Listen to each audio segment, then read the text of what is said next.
Então, pessoal, nessa aula nós vamos fazer um resumo das bases do modernismo. Nós vimos Fernando Pessoa no modernismo português, vimos a Semana de Arte Moderna, que foi o motor, o prepulsor do modernismo no Brasil, mas tanto Fernando Pessoa quanto a Semana de Arte Moderna eles tiveram como base as vanguardas europeias. Foram as vanguardas europeias, os movimentos de vanguardas europeias que influenciaram a arte moderna não só no Brasil, mas em todo o mundo. Então, as bases para o modernismo, tanto como eu disse, tanto em Fernando Pessoa como em Semana de Arte Moderna, são as vanguardas europeias. O que é vanguarda? Vanguarda significa, literalmente, aquela guarda que avança, ou a parte frontal de um exército. O exército vai enfrentar o outro, aquele grupo que vai na frente é chamado de vanguarda. Quem vai atrás, retaguarda.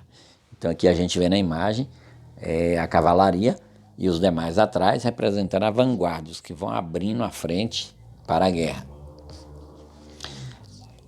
Trazendo para o mundo da arte, o que é vanguarda europeia? São os movimentos de arte, pintura, escultura, literatura, os movimentos da arte, o artístico-cultural, que ocorreram em diversos locais da Europa no final do século XIX e início do século XX.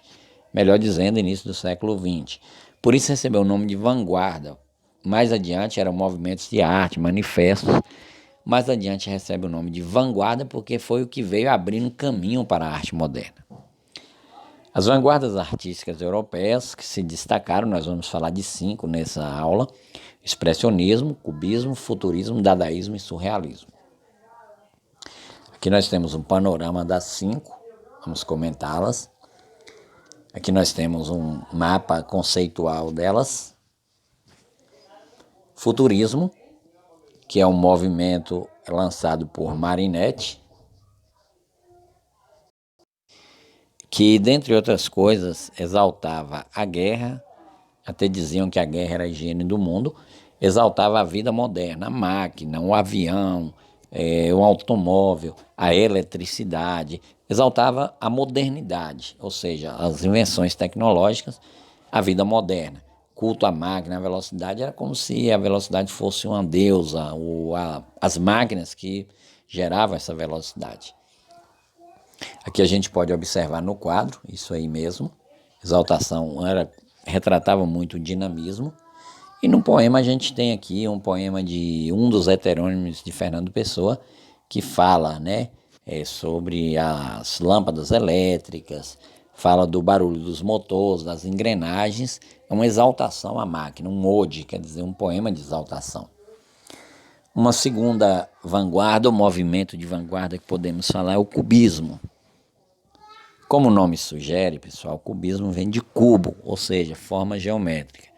É como se fossem mosaicos, porque retrata o aspecto geométrico, foca em formas irregulares, porque se é um mosaico, é quebrado ou fragmentado, não tem aquela ideia de fotografia, não é essa a ideia de fotografia, mas a ideia de uma pintura, ou mesmo de uma literatura em fragmentos, em flashes. Em outras palavras, retrata muito a questão da cor, as cores, principalmente a escala de cinza, o branco, o preto. Renúncia da perspectiva, eu não tenho que enxergar um quadro futurista como algo completo e ideal e sem defeito. Uma sensação de uma pintura escultórea, como se fosse montando os pedaços, e uma realidade fragmentada. Já a literatura cubista, por sua vez, ela valoriza esses flashes, ou seja, esses fragmentos, como a gente pode ver nesse poema de Carlos Drummond de Andrade, que ele começa a falar da vida dele quando ele nasceu, fala das casas que espiavam, fala do bonde. Parece que são assim, não é coisas sem lógica, mas são coisas assim, são fragmentos de uma ideia aqui, fragmento de outra ali, e isso forma a ideia do cubismo. O dadaísmo, por sua vez, é um movimento mais radical, é aquele que queria implodir tudo, demolir tudo, porque para o dadaísta, a forma de arte tradicional deveria ser destruída por completo. Aquela ideia de que eu tenho que pintar desse jeito, eu tenho que escrever daquele jeito, cai por terra, porque Dada significa nada, ou seja, tudo que você fizer, Tudo que você escrever, se você acha que tem valor, se você entende como arte, é uma obra de arte. Então, é marcado pela agressividade, pela improvisação, pela desordem, rejeição do equilíbrio e, acima de tudo, a liberdade. Por exemplo, quadro Mona Lisa em preto e branco, com bigodes, barbinha, que para ele, é uma obra de arte. Esse mictório aqui do banheiro masculino, colocou o nome dele, assinou essa roda aqui, são obras de arte dadaísta. Aqui uma receita de fazer um poema dadaísta, ou seja, como é? Você pega um jornal, corta algumas palavras ali, coloca em uma embalagem, um saquinho, mistura e vai tirando aleatoriamente. Do jeito que você tirar, vai colando. Ah, mas não tem uma ordem para tirar? Não. Do jeito que tira, cola, tá ali um grande poema dadaísta. Tem sentido? Não sei. A ideia do dadaísmo é isso, não é buscar sentido, mas é construir. E sentido é aquilo que ele faz. O expressionismo, por sua vez, como o nome já sugere, é expressão, porém é expressão de dor, de solidão, de melancolia, de tristeza, do tédio. Daí então as cores mais escuras, mais tristes, o vermelho, o preto, o alaranjado, que representa esse sentimento de tristeza, de solidão, da miséria. Então, lembrando que as vanguardas, pessoal, elas ocorrem num período de Primeira Guerra Mundial, antes da Primeira Guerra Mundial, durante a Primeira Guerra Mundial e após a Segunda Guerra Mundial. Então é um período de muita incerteza, de muita loucura, de muita tristeza, muita morte. Então daí o expressionismo, essa ideia da expressão, a expressão da dor, como esse aqui, o Grito de Mann, esse aqui de Van Gogh, veja os campos de trigos, essa atmosfera sombria, triste. E esse aqui de Tarsila de Anita Malfatti, perdão, duramente criticada por Monteiro Lobato, que ela trouxe essas ideias das vanguardas para o Brasil e isso impulsionou a Semana de Arte Moderna. Aqui nós temos um poema de Mário de Andrade, ou um fragmento de um livro dele, em que mostra um pouco essa questão do expressionismo, essa dor, essa solidão, esse medo típico do expressionismo.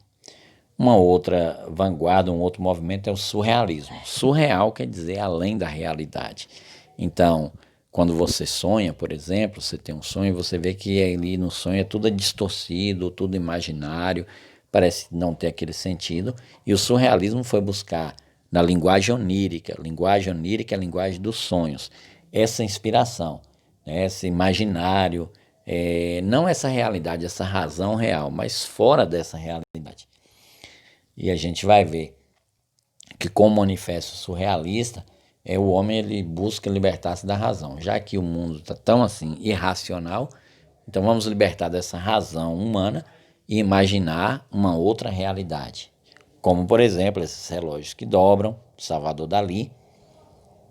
Como, por exemplo, esse poema de Murilo Mendes, que fala,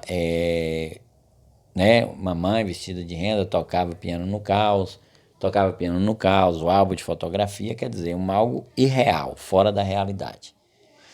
Você sabe responder? Vamos lá.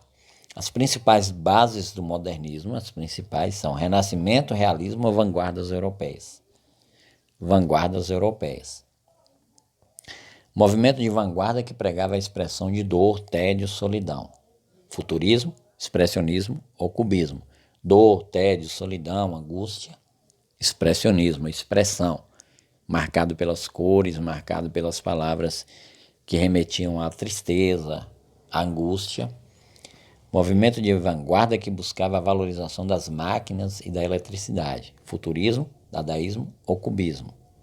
Valorizava a máquina, o dinamismo, o movimento, a agitação, a guerra, o futurismo. Então é isso, pessoal. Essas são, na verdade, é uma revisão. São os movimentos de vanguardas que influenciaram a arte moderna, o modernismo, não só no Brasil, mas em todo o mundo.